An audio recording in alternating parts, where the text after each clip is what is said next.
a 2:13 marathoner, the runner with the most swag, and an amazing human being, now straight from the European Championships in Birmingham. MEO the Machine, Martin Olesen, is back on the podcast, and I'm so excited for you guys to hear this chat and this episode with someone who I now call my friend. Welcome to the Marathon Podcast. My name is Kristian Warwick. Warwick runs on Instagram, YouTube. I am so happy that you're tuning back into the podcast. If it is your first time here, welcome. I appreciate you being here. For those of you who don't know me, my name is Kristian. Like I just said, I'm a filmmaker and photographer based in Oslo, Norway. And a few years ago, I ran my first marathon and I was hooked. And now I'm here, more than 200 episodes into this passion project of mine that's called the Marathon Podcast. If you're new to the podcast, you might not know, but I usually update you guys on how my own running, how my own training is going. I am a 2:44 marathoner, currently training for a 2:29 marathon in Valencia in December. I also recently signed up for an Ironman in Lake Placid in July of next year. So that's also something that I'm training for. A couple of things that I want to touch on before we dive into the conversation with Martin. First of all, if you listened to the last episode, you might have heard me saying that I was curious how my body would respond on the fact that I was swimming and running on a day where I woke up with a sore throat and I felt a bit off. My body did not like that. So the day after, I guess, I felt really, really bad. I started feeling worse during the night. And then yesterday, I had the craziest fever. It was really, really bad. I almost got worried because my body just told me to back off and chill. Today is probably, I think it's the first or second time ever that I had to cancel a job because of sickness. So that's how bad it was. And obviously not a lot of fun, but a learning experience. And I guess a little bit of, that's kind of the answer to some of the questions that Matt and I asked on the episode that he was on, and the last one of the Marathon Podcast, so the episode before this one, about whether or not you should train when you're feeling sick or not. So in my case, luckily, it seems like it's passing by pretty quickly. I'm feeling much better today, hoping that I can get back to training again tomorrow. And my wife, she was saying that you should probably take it easy. And the good thing about the Ironman training, at least for me right now, is that everything is low intensity. And obviously you could say that the load isn't just intensity, but hopefully I can get in the pool tomorrow, maybe go for a run. So we'll see. I remember we had this rule of thumbs when I was a speed skater, which was like, if you had a fever, you have to take as many days off of training as you had a fever. So for me, that was one day yesterday, and then I had a day off today, and I'm feeling much better. I was not feeling great this morning, but now it's 7:36 p.m. and I'm feeling good. So yeah, we'll see. Learning experience. One thing that I wanted to talk a little bit about before the episode today is nutrition. And very quickly, I'm not going to talk about nutrition as a topic, but more that yesterday I had my last session with Casey. If you haven't listened to the episodes with her, I definitely recommend you doing so. She's been my nutritionist now for a few months, and it's been such a great collaboration or partnership, or what do you call it? It's been great working with her, and I paid her full price, no discounts, nothing. It was just me paying for her services, and I loved it. In the beginning, I was kind of expecting to get this nutritionist who would just tell me exactly what to eat, but then I learned that the most important thing that a nutritionist can do for an athlete is to teach him, her, or them the like way of eating, the way of drinking, the way of fueling. And that's definitely what I feel like Casey has taught me. And I think last week proved that to me when I upped my mileage or my training quite a lot with almost 20 hours a week. And I was able to fuel, and I felt really good throughout the whole week. And I think that's a lot because of the things that I learned from Casey. So I really recommend checking out Casey and the things that she's doing because it's something that at least I've really appreciated. And as a part of that, I guess today AG1 sent me some products, and a big thanks to Andy Reid from Australia, who's working at AG1. Met him after the Boston Marathon last year, and I was rude enough to just text him the other day and be like, "Hey, do you want to help me with some products now for my Ironman?" So great dude, great company, and something that I've been using for a long time, and really, really happy to have their support. Today's episode with Martin is very much like an episode of two friends chatting. I was curious to hear more about his training. Hear more about how it was to train with Jimmy Whelan, which he trained with up in the altitude before Birmingham, the European Championships. So I hope that you'll like this. I hope that you'll learn something from this episode, and we'll have Martin back after the world. Maybe just before too, the World Championships in Copenhagen for the half marathon. So enjoy this episode, enjoy your run if that's what you're doing, and again, thanks for listening. Yeah, so the Ironman is in July next year In where? in Lake Placid, upstate New York. Oh shit! You're doing it up there? Yeah. Oh my goodness! So you're gonna bring the So bike and all that over there? yeah, so that's what that's one of the things that just before we jumped on here, I had to decide on a suitcase for the bike as well. So That's quite an investment, I would say. quite I guess. quite an investment. But yeah, like I said, I especially here in Norway, the secondhand market is really good. Okay. So it's But you didn't like want to use it. no, but that is a problem when you buy something secondhand and it's a company expense. You can't. It's not as easy because you need to have the receipt and you need to have the VAT Yeah. and all of that. Okay. So it usually doesn't make sense. But yeah, Oh yeah. it will be a Okay. fun project. Definitely. I'd love to follow it. Yeah. I'll try to hire some videographer to make some Mm, films and stuff going that's a good forward. idea. Yeah, I think that's good. How you been? I've been good. I've been training well and had a more or less decent championship last week. Yeah, we need to talk about that. Yeah. I mean, what's the podcast gonna be about? It's just gonna be of the about the European Championships, or what is T- the? two friends chatting. Okay, love that. Yeah. I mean, yeah. I mean, I've been great. I had a whole month off from work, and I spent it the best way I could, going on training camp for 3 weeks, and then 1 week of European Championships. So I had a blast. It was really nice.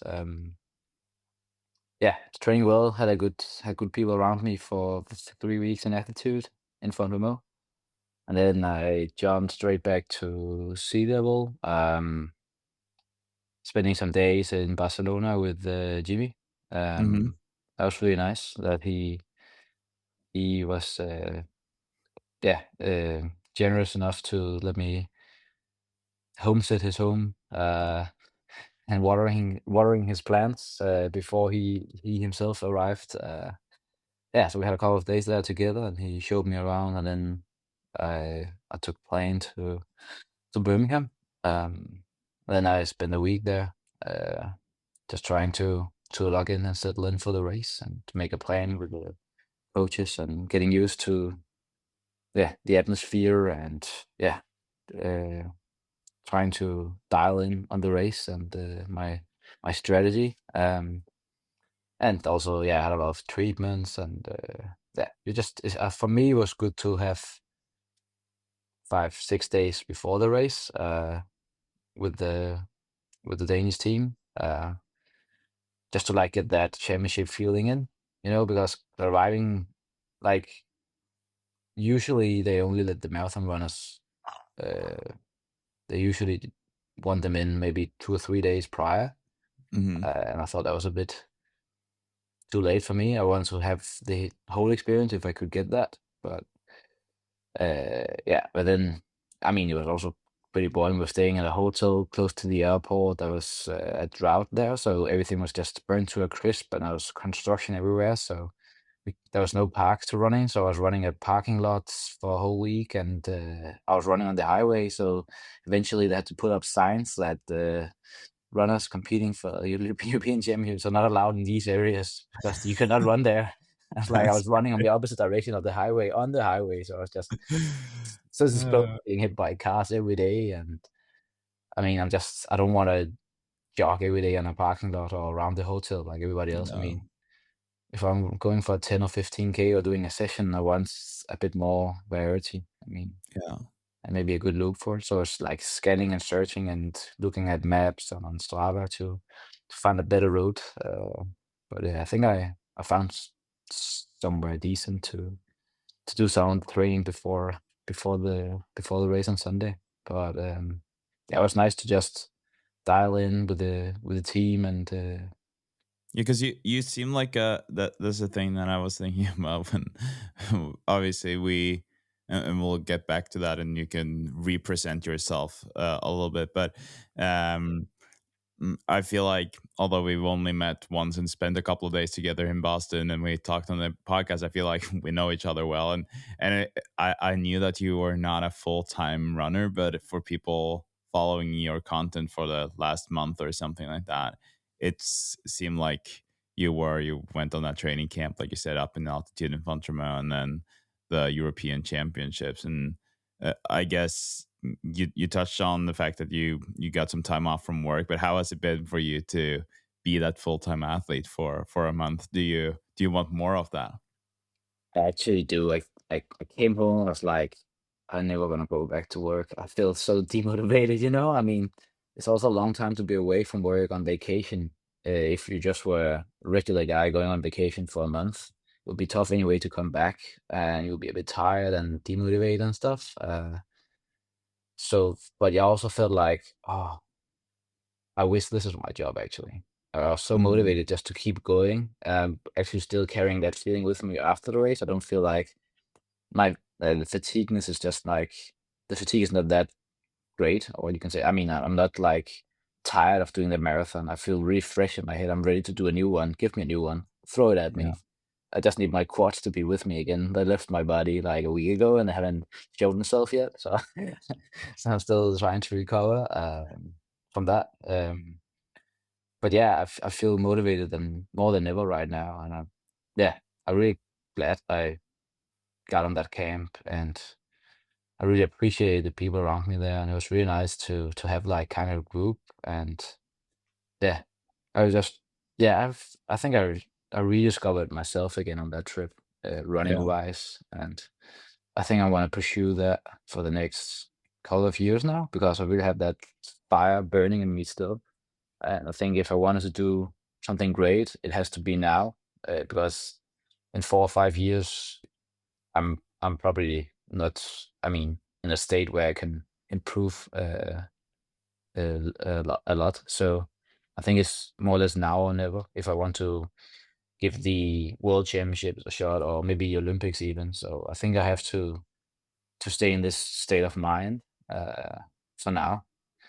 So I'm not saying I'm quitting my job, but I'm trying to talk to Find my ways of doing this full time. yeah, exactly, Yeah. because I feel like this should be my job instead. This motivates me more. I don't have like any desires to climb the ladder at work. I don't want to, I want to work less and not work more and get a promotion or anything. I mean, I'm fine with where I am, and actually, I want a bit less, but that's difficult to explain in a corporate firm. So I'm like, how can we do this?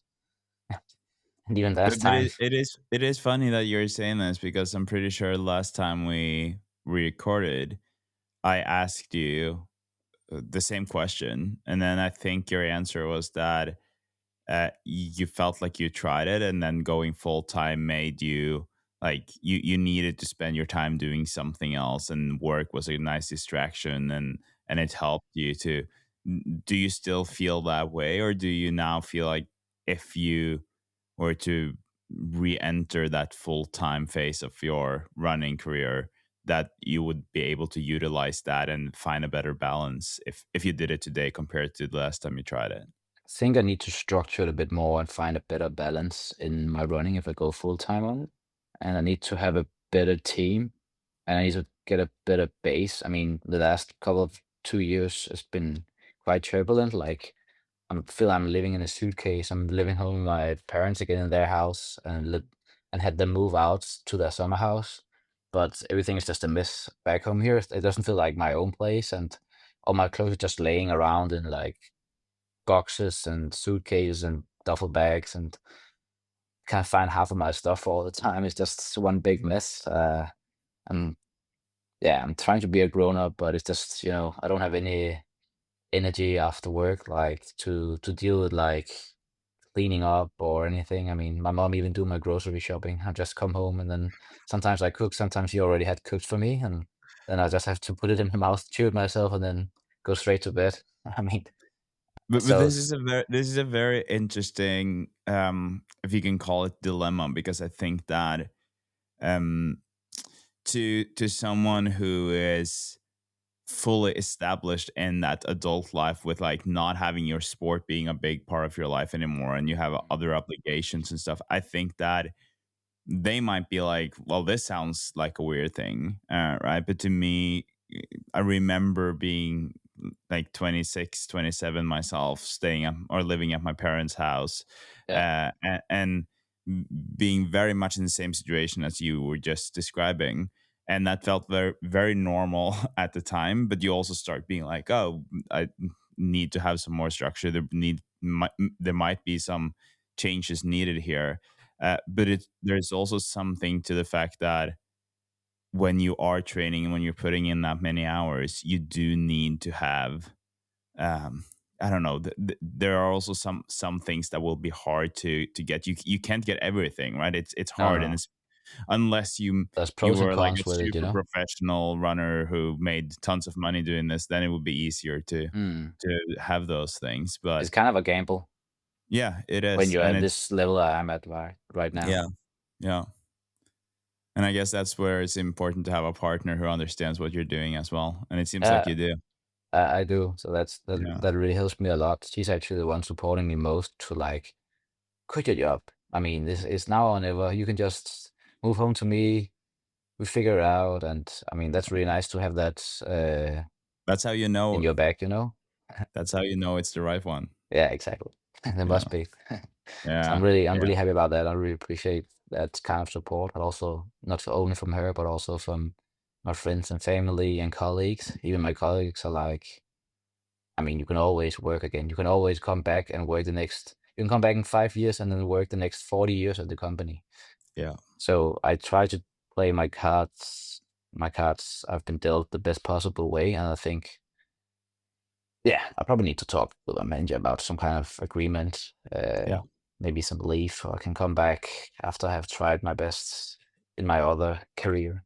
Hmm. But I think I still need some kind of thing to do when I'm not running, Yeah. because as we talked about last time, and also you mentioned just before, I think I need some kind of thing where I can maybe just earn a little bit all the time, and also something I can succeed with that can take my mind away from running sometimes. So it's not only running Yeah. 100%, but if I can have like, I don't know, 10, 15, 20 hours in yeah, I don't know, a company where I can have a lot of freedom and work from home some days or take it on camp, whatever. That would be the goal, but because I think I need something to do when I'm not out running. Yeah. But also I had a nice chat. I had many nice chats with Jimmy about this, and he was like, he took a bit of a gamble like 2 years ago, and many years ago he also like he was like he's been living a crazy life, being like a cycling, a triathlon, running nomad, running out like traveling out of Australia and then just renting an apartment in Barcelona and going up the mountains all the time. And now he has landed some really nice agreements with brands like Salomon, Sunto, Ministry, Mhm. and they're really helping him a lot. And he's a great athlete and a great human being. So he really like inspired me to like I think when you're a professional, semi-professional runner now, you need to follow the trends and how the market works. And it's, as you just said before, you're thinking about hiring a photographer to document your triathlon journey. And I think that's where it goes now, is where we're headed. And I think Yeah. Jimmy had a good point that if you want to do great, you just need to spend a bit of money in hiring a good photographer, videographer to make some really nice content, and then you will be a much greater asset for a lot of brands. I And might then there, know I might know someone who could help you with that. yeah, but yeah, thank you, appreciate it. But that, oh, as you, but I mean that would make my journey for going Yeah, full time pro that'll a be lot fun actually. easier. That'll be Um, fun. yeah, it could be really fun. I would Yeah. appreciate that very much, by the way. But I think a brand like On did something really great. I had a chat with a guy the other day, and he was like, yeah, he knew for a fact, his name is, I think you know, it's Antonio from Mhm. Sky. And he Mhm. was Yeah. like, for a fact that I think it's On. They have like a budget of, I can't remember if it's like 5,000 euros or 10,000 euros they give to the athletes in their contract they can use on like content, so Yeah. videographer stuff. That was like they did that some years ago, and they were really frontiers on that matter. And I think they have made a good point of like by doing that, because that's a big part of how you present yourself as an athlete Yeah. today is actually how you do your content and how valuable, and I mean also the storytelling and how you present the brands. I think that's really important, and I think it's also cheaper for On to just give the responsibility to Yeah. the athlete themselves, but give them the money so they can arrange it instead of like, I mean, sometimes Puma they hire a team of 5 flying in them from Paris to Copenhagen to do a photo shoot with me. I'm like, give me that money, and Yeah. then I can arrange this with a lot of people I know instead, who live in Copenhagen, and can Mhm. do it a lot cheaper. Yeah. And they know me and I know them, or otherwise we can get to know each other a lot easier than what I spent on half an hour with 5 French guys I don't know. I mean, Yeah. for me, it's Yeah. a lot more valuable with people from the area and the community. No, I totally agree with you. And I think that activation of sponsorships, sometimes that's not focused enough on, like from the brand side, and then you might, like both parties might like leave the sponsorship being like, oh, we didn't get enough out of this. Yeah. But then if you actually put some more thought into how can we make this the best possible, because I don't know who the filmmaker of like Jimmy, and we're talking about Jimmy Whelan here, Mm. the Australian former pro cyclist, now pro runner, but uh yeah, It's I crazy. don't know him, but I think that in most cases, I followed a speed skater for years. He now is now my best friend. Like it turns into a great friendship, and that makes the content better, right? And that's how it has to be. And that's back to what you were saying. Sometimes, yes, it's really nice that you have a professional team flying in from the US or wherever to do some stuff because they want something very specific, or Yeah. like it's an ad of whatever. But to make that authentic content, I think it's so important to have that relationship, that connection, that makes it more natural for you, right? So like if I was filming you and I was just filming you while you were cooking, it would have to feel natural. It can't Yeah. feel staged, because Oh. as soon as it's staged, then people will notice, and then it won't feel as Mm. real and authentic anymore. So That's why you see all the best people having the same guy around them when they do their yeah. content. I know this guy, Samuel, the guy behind the Dispensia. You know that? Hmm. Yeah, he's always with Amanol Petros and Yeah. Dominic Lobarlo and Samuel Fitri and all those guys all the time. So they have like a special bond, and they make some really cool content, if you ask me. Yeah. So I mean, I think that's how you should approach it if you could. Uh, Exactly. Maybe we should just arrange a little training camp together, and then we'll combine it. That'll be fun. I would love that. Yeah. Yeah. But Martin, we've been talking now for 18 minutes, and for the listeners who, it could be that they didn't listen to that first episode, with you. I have to look back. I'm pretty sure actually that you were episode 99 or 101 or something. You were just um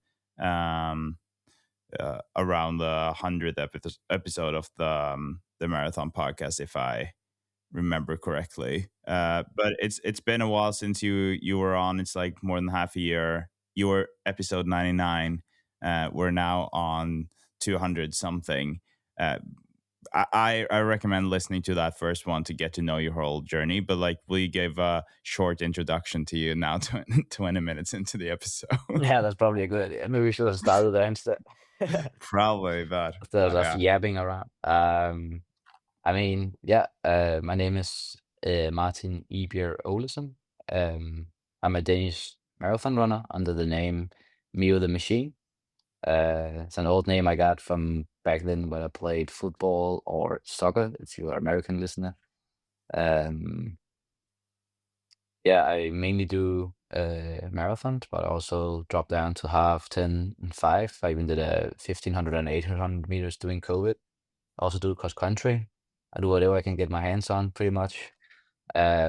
So I do a lot of different disciplines or distances within running. Um, I've run Danish championships 3 times on 3 different distances: marathon, half marathon, and 10,000 meters.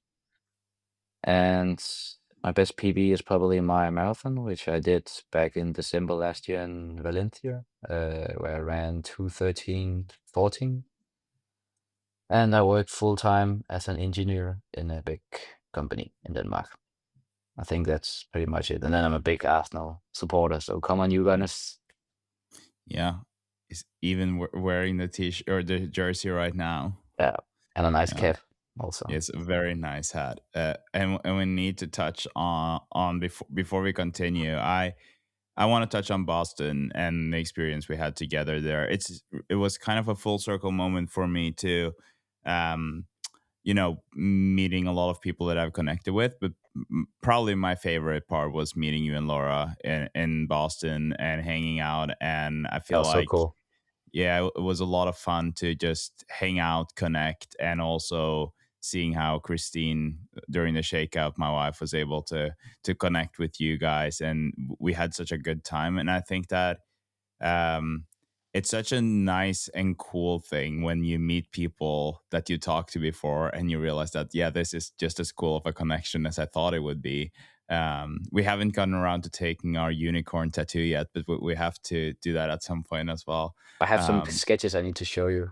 oh yeah, I Yeah. can't wait to see that. Now? Let's see if I Well, can yeah, find if you have them now, you can show them to me.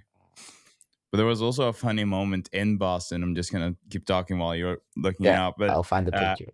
yeah, because I gave you an extra hat and you did a little stunt at the beginning of the Boston Marathon. You ran out in the front with the marathon hat, and I really appreciate you doing that. It gave yourself and the marathon podcast a little bit of publicity in the Of course. beginning of one of the world's biggest marathons. They could have zoomed in a bit more on it, I guess. But I was Yeah. running for the drive up there in the bus, and it was called Huntington. Yeah, there's a place, right? Yeah, Hopkinton. Hopkinton. Yeah, Yeah. and then was rowing doing the warm up and the first. I think I was rowing for quite a long time. Hmm. I think even Galen Rob was like, "Oh, where do you get that cool hat from?" Oh, he didn't ask me, but I wish he did. You know. Yeah, but it was We'll actually pretty pretend it. cold, so I was Yeah. glad I was happy to wear the hat, and Yeah. it made me faster, I guess. Yeah. That was great. Thanks But for doing that. I found a tattoo now. I think That's it. Oh this yeah, I this saw that one. I actually saw it yesterday. I don't know how I saw that yesterday, but I did see the exact one. I think it was Laura who sent it to me. You should get this as Christian. She said. I was like, yeah, I'm gonna show it to him next time I see him. Maybe that's what we'll do. Yeah, we should do this one. I have some more space on my body than you do, I think. Yeah, but I should manage. I mean, I can manage it somewhere. I Yeah. should be able to squeeze it in somewhere, I guess. Yeah. Yeah. But it's been quite the year for you. You mentioned the marathon in December 2013, and Obviously, also running the elite field in Boston, and now the European Championships in Birmingham. And obviously, like, even talking about the Olympics and talking about going full time, it means that you have ambitions here. But do you ever have to pinch yourself a little bit to see what you are experiencing and what you are doing? Because it's if people go back and listen to that first episode, it wasn't necessarily a given that you would become such a good runner. So it's not like you've been dreaming about this your whole life. Oh, not at all. I mean, I got inspired back in 2012 where I saw the Olympics in London. Uh, and then I went to 10th grade, something called after school is like you go there after you've been to elementary school kind of place. And then I started getting a bit more into running. It's just alternative training for when I did football or soccer. Um, and then I did my first marathon in high school when I was like 17, and then did a pretty decent time back then. I think I ran 2:52 in a Usain Bolt t-shirt and some old Asics Cayano. And I think I was the fastest guy under 23 years, and I was only 17. So I knew I was like kind of good. And then I didn't run for another like 4 years. I was just partying, playing football, enjoying my youth. And then I moved to Copenhagen back in 16, and then I got into a running community called Inbro, and then I just running a bit more regularly and doing some more interval-based, tempo-based training and a long one every now and then. And then I was the second fastest Dane in 2:17 in Copenhagen for the marathon, where I ran 2:30. So I knew I had some kind of potential, um, but I never like dreamt of Olympics, or I never thought I was going to compete internationally at all. I mean, I knew I was Mhm. decent, but I never thought of myself being pro or anything. Because you are out there, although you do have a job and you're working full time. Like, there's you still have, or like, you are out there representing Denmark. We have the European Championships, and you're one of the selected athletes. And I think I talked to someone the other day, and we talked about how it's easy to forget in the moment how big of a deal that actually is, right? Yeah, But just to qualify is just, yeah. I mean, it's crazy to think about. Like the standard is 2:09:30. So I qualified my ranking. So Hmm. I think I qualified on my 2:13 from Valencia, and then on my half marathon was like 1:04 high. And I was seeded 53rd or 54th.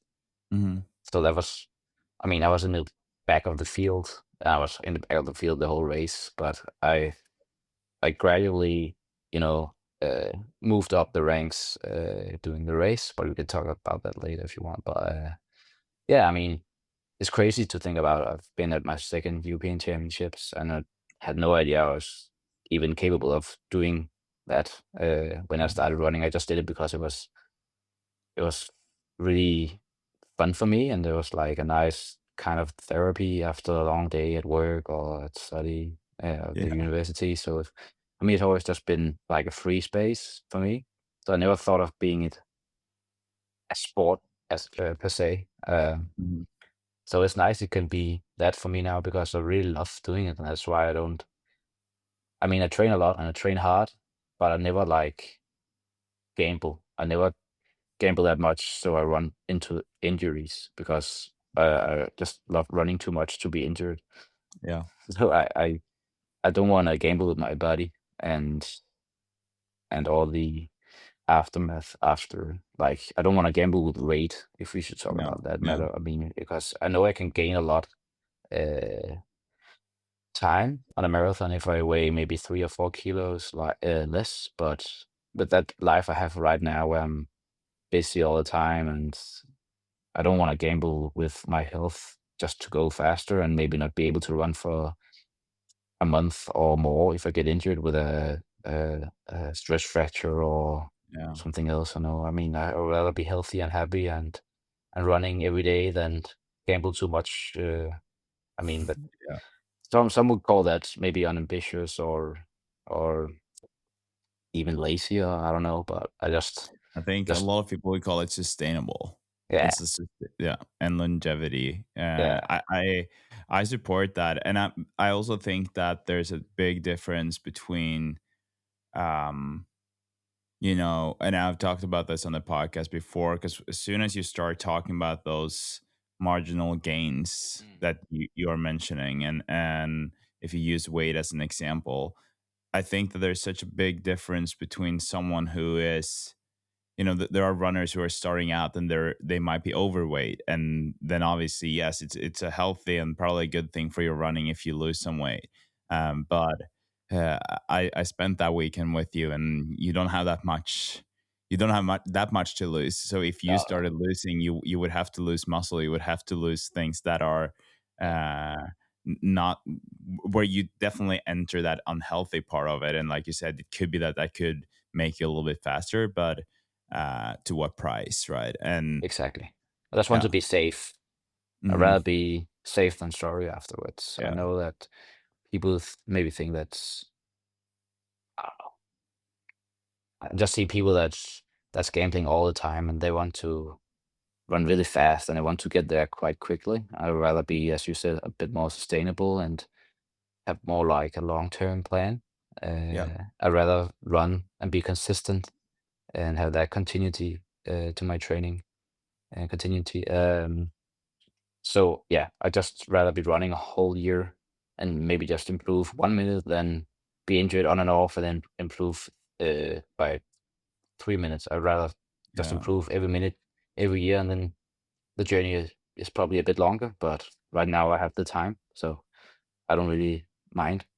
No, and I'm very curious to hear, because like, I guess building on that is you went to, what was that, your first real altitude camp that you had now, or have you been doing that before? I've been doing this every year, Yeah. so this is So my fourth in a row. Yeah, I yeah. go every summer usually. But was it your first time being up there and being able to? Because like, for those of you us following you, uh you did hang out with Jimmy Whelan a lot, and like he for if there are anyone listening to this who haven't like seen hasn't seen him or seen his running, first of all, obviously his progress and his results, but also the way he's running. I don't know if there are a lot of runners in the world who are It's just poetry in running. motion, just poetry Yeah, in motion. it's so nice, and you also posted some videos of him. Was it the first time that you were able to train and hang out with him like that? Yeah, I mean, I went up there with a plan of doing like double threshold sessions. Of course, I ended up running a bit faster than that every time, but uh, I did I did my long run. I did a long run with Jimmy, maybe two actually, and then uh, I actually only one long run with him, and then I did a jog or two, and then one session or two. Uh, I think the one with the video where we run together is just he was doing like a long, crazy hard session on the track, Yeah, and I'm doing like a bit more mild stuff, and then divide it in two. So I have like LT1 in the morning, LT2 in the evening, where you just go. I mean, we have different zones. He's a bit yeah, better yeah. than I am, so I But was just I'm still just curious about, because he's obviously coming from, you touched on this as well. He's coming from a very athletic background where he's been doing this full time for years, not running per se, but just sports. And as a professional cyclist, he obviously has a lot to contribute with to runners and to endurance training as well. And then being able to spend time and learn from him, because I assume that you might have learned some things from him also. Like, what are the biggest takeaways, whether it's from him or other professionals, that you are able to train around when you're up there? Because I'm sure most of the people around there will be professionals or full-time athletes while you are there, and then you're a high level athlete, but you are still, yeah, like we said, working, and it's just a having different fun. lifestyle for you. Yeah.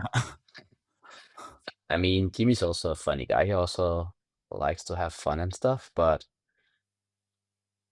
it's not to hang him out or anything, but we had like a night where we were going to have a night out bowling, and he said yes, and then 1 hour before he was like, "Nah, I probably shouldn't do this." I mean, and then he didn't go with us. He had the dinner with us, and then we just went out without him. Uh, but yeah, sometimes I think they're better at being locked in, so Yeah. they live a bit more simple. They have everything controlled. They want to control everything, do the same stuff every day. They trust the plan, and uh, they do a lot of sacrifices. Whereas at the moment, I want to have a bit more fun. I want to make it a bit more enjoyable because that's Mm, how I works best, I guess. yeah. And I think that's the main difference. I really get why when they have an off season, they really do an off season. You know, Yeah. if they have been at the World Champs Olympics, some of them, I think Mo Farah took like 2 weeks out where he didn't, just chilling, going to the Philippines, whatever, Hmm. uh, Maldives. I don't know, but I mean, they're really good at like taking time off like properly, Yeah. and that's I think that's the key. When they're locked in, they're really locked in. I mean, Mhm. they're in the zone, in the box, and they don't come out before they have done what they came for, like major championships, and then they completely pull the plug. So I think that's what the secret is, like, is to really log in and then log out again Yeah. when you're done doing it. I Um, actually remember him saying something about that because we talked about altitude training, and I don't know if we. I don't know what my question was, but he touched on the fact that it was hard to tell whether or not the altitude training was working because of the altitude or because of just the life you have when you're up training in the altitude. And I feel like you're touching on this as well, where uh, first of all, there's probably not that much to do.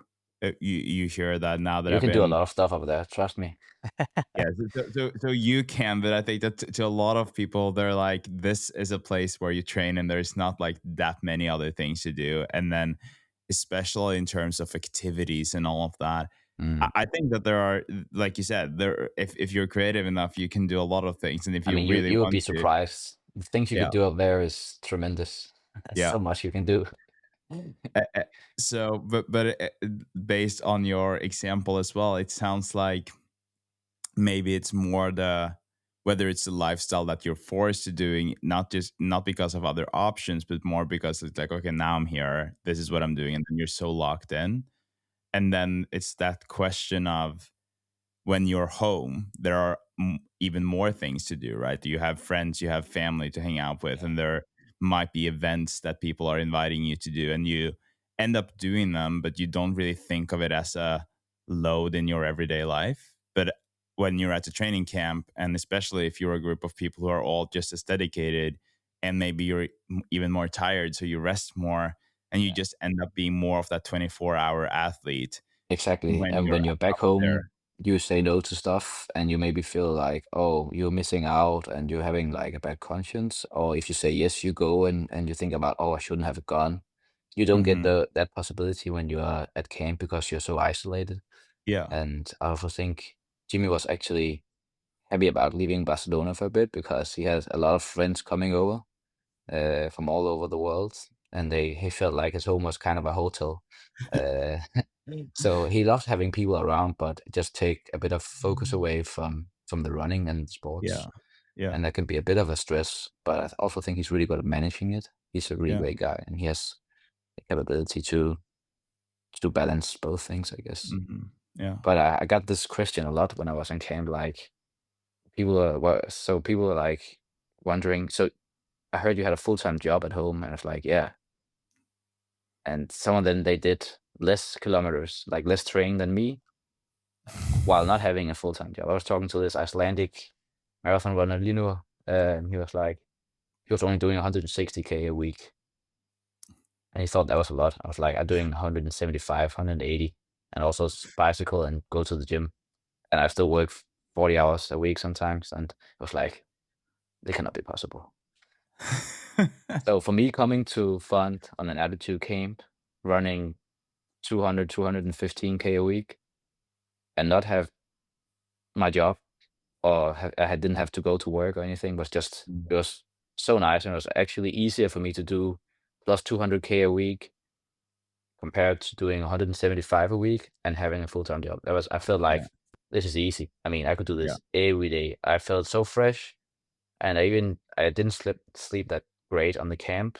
I don't know why, but just that I go on a morning run or a morning threshold, come home, have a nice lunch, lay down, maybe take a nap, go out again.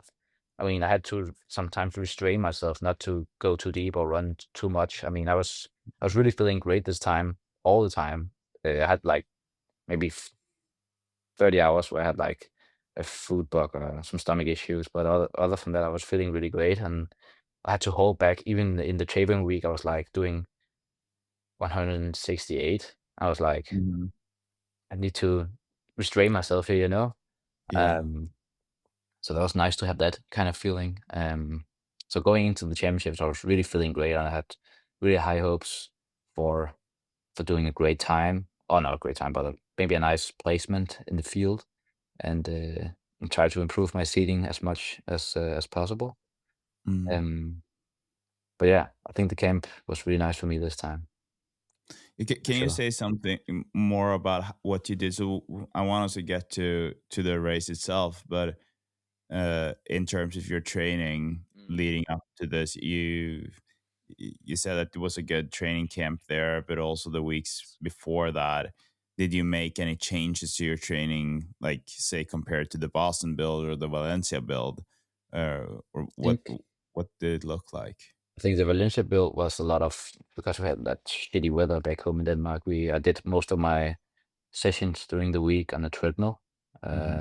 and then I did some more marathon specific in the weekends and some Boston. I think I had kind of the same build up as now without the attitude cane, but same kind of training, like doing a threshold session Tuesday, Thursday, a marathon specific session in the weekend, and a long run.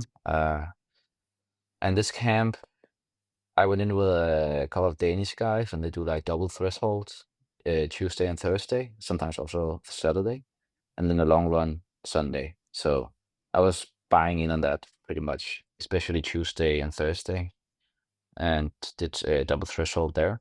Um, and then Saturday, instead of doing a marathon specific session, because I found out that the course in Birmingham was pretty hilly. We had like, I think we're doing 8 laps of 5K, and then a little Hmm. lap of 1K and 1.2K in the end. So like, yeah, we did a lot of laps. And we had like plus 200 turns and corners we had to deal with, and plus 600 meters in elevation gain. So I So thought this, not like Valencia. no, not really, no. So it's funny, like you qualify on these really perfect conditions, marathon courses where you can just run the same pace the whole time, and this one is just so different. All these championship races just very different. So I knew by knowing that, I was like, okay, I'm just going to do double threshold. Then I'm not going to do any marathon specific. I'm just going to do some VO2 max kind of session on Saturdays uh, in the morning typically, and then just an easy session later uh, in the afternoon, or maybe just easy jog. And then Sunday, I was just trying to maximize minutes. I was just getting some volume in. So the first Sunday, I think I arrived Friday night. The first Sunday, I did almost 35K on the second Hmm. day at camp. And then I did actually as a double. So I did a jog in the afternoon, and I went to the gym. That was on my second day.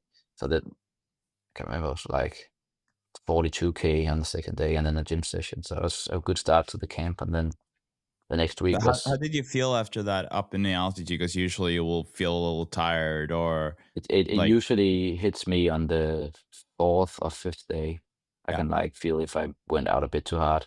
And that was actually the day where my stomach just was really not good. So Mm. I was laying down, and I had really severe pains like cramps and stuff. So I had to lay down after, I think we went Wednesday morning, we went out on a jog, and then I was laying down until Thursday morning and was still not. I did a session with Rory Leonard, the British guy, and Mhm.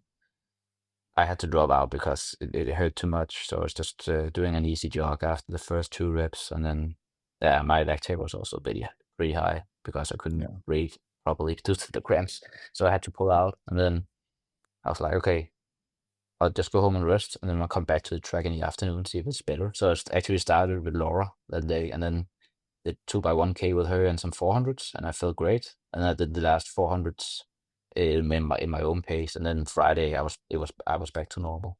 Yeah. So yeah, I don't know if I went out a bit too hard the first 3 days, if that's the reason for my stomach pains, but I got over it, and then I just had a good camp after that.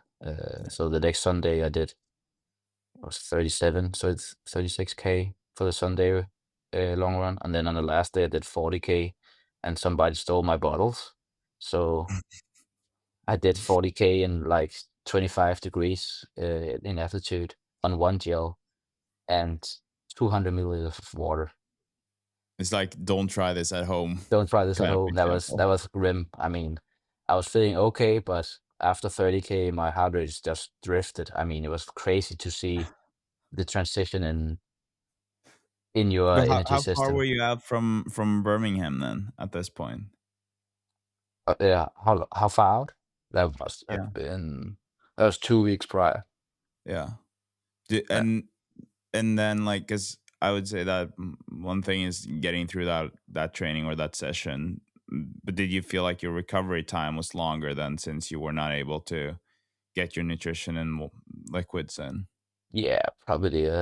Yeah, I was a bit tired Monday. I remember. I most definitely didn't do a double that Sunday. No. I went to the gym though. Uh, but yeah, I mean, you just pay it. The the bill you pay afterwards is just a bit bigger. I mean, Yeah. Yeah. so I really tried to get a lot of liquids in, a lot of water and a lot of sugar. I think I went to this bakery and just sat there and stared out in thin air for like an hour, just filling myself up with Yeah. pastry and juices and sodas just to be normal again, you know. And then yeah, people were like, "Where you at?" I've just been sitting in this bakery for 1.5 hour, As staring you at the do. people.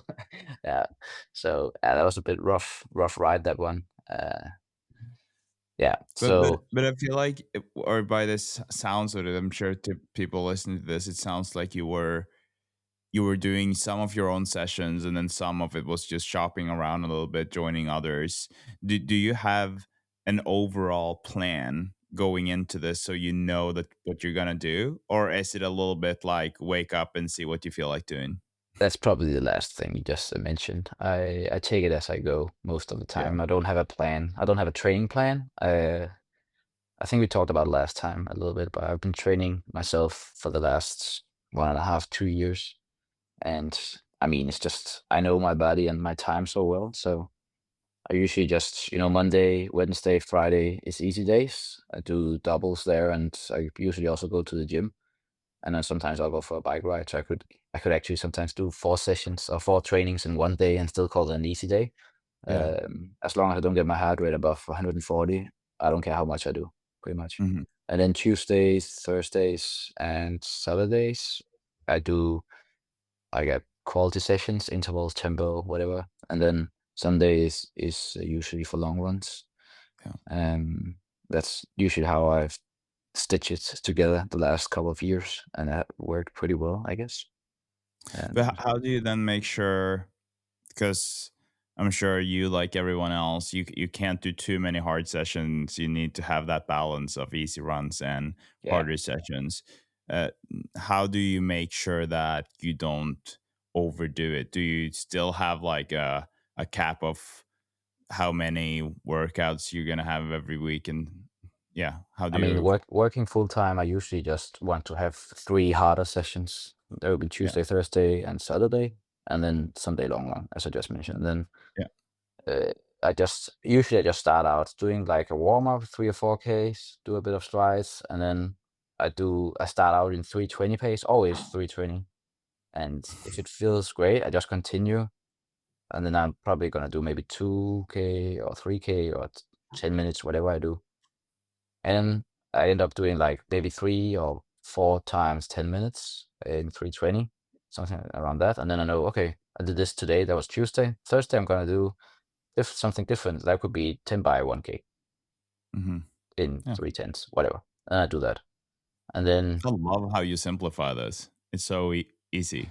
yeah, I mean, it's not, I mean, running is simple. It's just putting Yeah. one foot in front of the other, you know? So, but Hmm. yeah, I mean, that's the rough sketch. And then, uh, maybe Saturday on Saturdays I could do something a bit more specific. That could be trying to target my half marathon or marathon pace and do some 3K reps at half marathon pace or 4Ks and find a good loop for that back home here on the countryside. And then it could also be a bit more depending on what I'm training for. But if it's leading up to a half marathon, I would probably do more a half marathon specific, or if it's Boston or Valencia marathon or whatever, I will do a bit more marathon specific session on Saturday, and then Hmm. I'll just do a long run on Sunday. Yeah. Yeah, so that's usually how I do it. I really take it as I go and after how I feel. Yeah. Um, yeah, And then like leading up to the race, then if we look at the race itself, so then you've had a training camp where most likely, just based on what you were just saying about your own training, you're coming into the race with a lot of energy, a lot of motivation, because you've although you've been training more, you still haven't been working. So it could be that that total load has still been less than it usually is. probably. uh uh, what were your expectation going into the race, and how did you feel like the race was going for you? So I was trying to make a plan with the team coach, and I had some goals, A, B, and C. So I was seated 54th or 53rd, I can't remember. And then I was like, this is non-negotiable. I want to improve my seating. And I know I could do that no matter what. So that was the main goal. I don't want to call that C, B, or A. That was just, I knew I was going to do that. So then the C goal was to get into the better half. So that would be like top 30. Um, and then the B goal was to be in like the best 24 people. And if everything clicked and I would have the best rate of my life every run to make it to top 20, I knew that was probably a bit unrealistic, but I couldn't see why it shouldn't happen. I mean, back in Munich 4 years earlier, we had like 20 people pulling out DNF, and that was really hot. It was like 27, 30 degrees. So, but it seems like people are more prone to DNF if it's hot rather than running a course that's tough and hilly, Hmm. because only 6 people dropped out from the men's race and one didn't start. So 7 people was not there compared to the starting list. So I was a bit surprised by that. I was hoping for maybe 15 or 20 people dropping out, because then I was most definitely be close to top 20. Yeah. So I was a bit surprised by that, but I was like, okay, the best people are here running against each other. There's no like pacers, it's just mano a mano. Let's see how it goes. Unfortunately, I got a migraine the night before. Uh, I had a best day. I mean, I went on a shakeout, did some strides, everything was easy. I felt great. Tested the shoes, drank the whole day. Not alcohol. Just a lot of water, electrolytes. I was feeling great, carving up. Had treatment, went to the sauna, and then I sat in my boots late night. And then I think it was 9:30, and then I went out from my recovery boots, and then I just coughed one time, and I immediately got a headache, and it turned into a migraine because I was carrying the whole night that migraine into the next day, and I still had like a headache during the Is morning. that something you've been struggling with before? No, Maybe. never. No. I usually sometimes get sick, but this felt different. Yeah. I don't know if it was the treatment I had on the day, because he did something with my neck, my shoulders, and my upper back because I was a bit locked there, and maybe that's started something. I don't know. Mm. So I got some painkillers. I got a lot of painkillers, and then Mhm. I went to see Laura when I warmed up at the course, and she gave me a Treo. It's like a what's it called? You can dissolve it in water. It's like a electrolyte tablet, and then Yeah. it takes some of the headache away. And I took a nap, 10 minutes on our massage table, Just and I was before like, the start. just before the start, like Kipchoge style, And then I dialed in and put my shoes on. I was like, let's give this a go. Let's see how it goes. And then I knew people were in good shape, and I knew a lot of people have been running a lot faster than me. But the race started, and I had an idea that I wanted to be in the front. But with that headache and migraine, I didn't want to risk anything at all in the beginning. So I was just staying in the back, found a nice group, stayed with them for the first 7K. And then since I was just like, okay, I need to get further up, because I was maybe in maybe number 50 or something at that point. And then I was like, I need to get further up, find another group, get closer to top 30, whatever. And then I was just running 5K split at 16, I think. And then I did that again, and I did it solo by myself. And I was hoping to see a group around the corner. We had like 200 corners, so it's just crazy. And there was no group anywhere. I was like, there was a couple of people running by themselves who has been dropped. I was like, still far away up to them, and there's no group.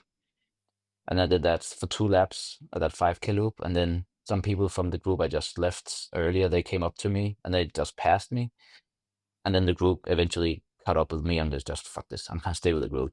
Sorry, my language. And then I stayed with the group until 37, until we were like three guys left in the group, and then we just raced each other all the time. It was really nice. We took turns, and we just picked up so many people. I was like, let's reel them in. I said, I'm like, let's take them down one by one. This is our time. And we tried to pep talk each other up. And then I think I caught 10 guys in the last 7K. I caught guys that had been running 205, 208, 210, and I was feeling great, probably a bit too great, because I closed the last K in like 257. It had like 17 meters of elevation gain, so I was running really fast the last K. And they also had like 180 corner we had to do. It was like, it was Wow. nuts. So I came in feeling fresh, and I was happy, but I was also a bit like disappointed that I didn't push a bit early on, because maybe I could have Mm. made it to top 30 then. But overall, I'm pretty satisfied with how I executed the race, and how I like managed to pick up a lot of guys in the second half. I think I split 69 first half and 69-20 second half. So Yeah. that's not much different from those two. Because you So you you ran a 218. What was your place? Or where did you place? What did 34th, yeah, 34th. Yeah. I missed Yeah. I missed the last guy with like 1 second. Yeah. I really tried But, to see if I can get the last guy. But yeah, but it's still pretty good though. Like if you think about it, number 34 in the European Championships I mean, and yeah, was full-time employee. yeah, Um so you run a 218 on a harder course with that last night being what it was.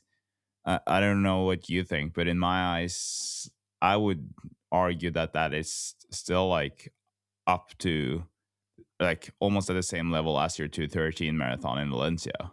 yeah. I mean, you can use the grade adjusted pace from Strava, and I also have Chorus, and their app. They also calculate a grade adjusted time, and I think it said it could be converted to a 2:10:35 time with Yeah. the elevation and all the corners and that. So Mm.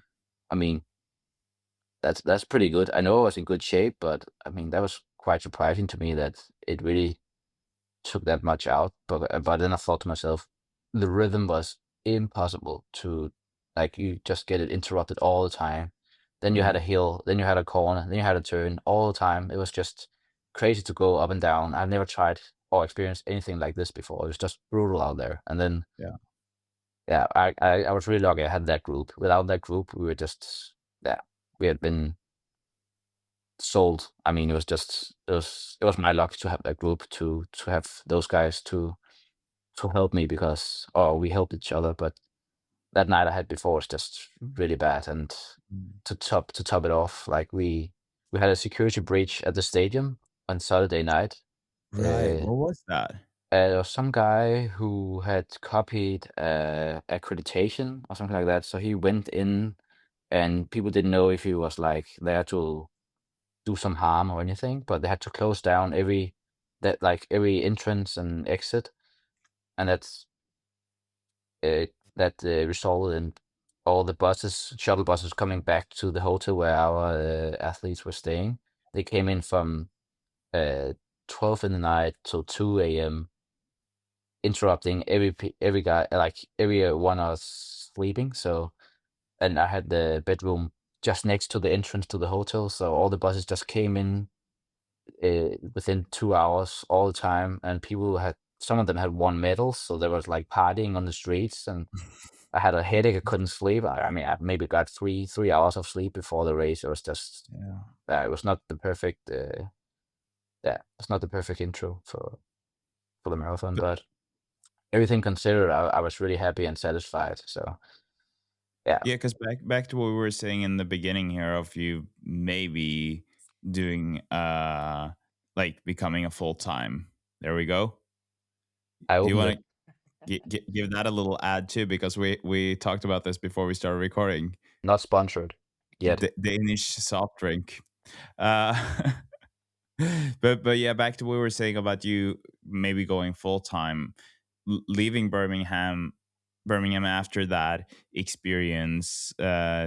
Just the whole week, it looked like you had a lot of fun, and, like watching the races and seeing like like great performances, but also performing at that level yourself. And obviously, will always be like what if and could have and all of that with the time, the great adjusted pace, and all of that. But you still prove to yourself that okay, I'm here and I can do this, and I belong here. you I mean, yeah, that was the feeling you I had. belong here. Yeah, because that was when I was going to ask you, like, what feeling are you left Yeah. with after the European Championships? I mean, I'm left with a feeling of gratitude, but also, I mean, I'm not unsatisfied, but I'm just like hungrier for more. I think Mm. I want to do even better. I want to improve. I want to compare myself even more with those guys. And if I have to, I think in order to do so, I need to do this full time Yeah. or more like it's called more professionally. I need a better setup Mhm. for Yeah. improve. I think I can improve at least 3 or 4 minutes more on the marathon. Mhm. But I need to do something about the setup, where I live, what I do for a living besides running, and maybe look into some new sponsors. And yeah, I need to do my content a bit more frequently and better. And Yeah. so yeah, I thought a lot about that after the championships. Norway training camp, maybe. Yeah, Norway training camp. Let's go up. Let's go up north.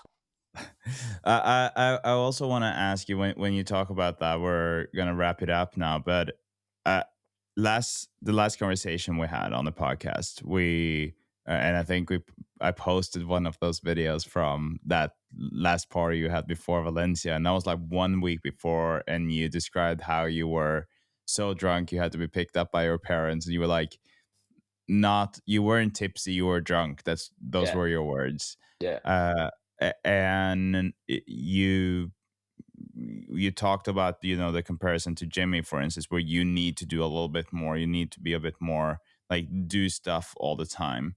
um in a world where you go professional and you do like more things, you talked about the setup for better performances.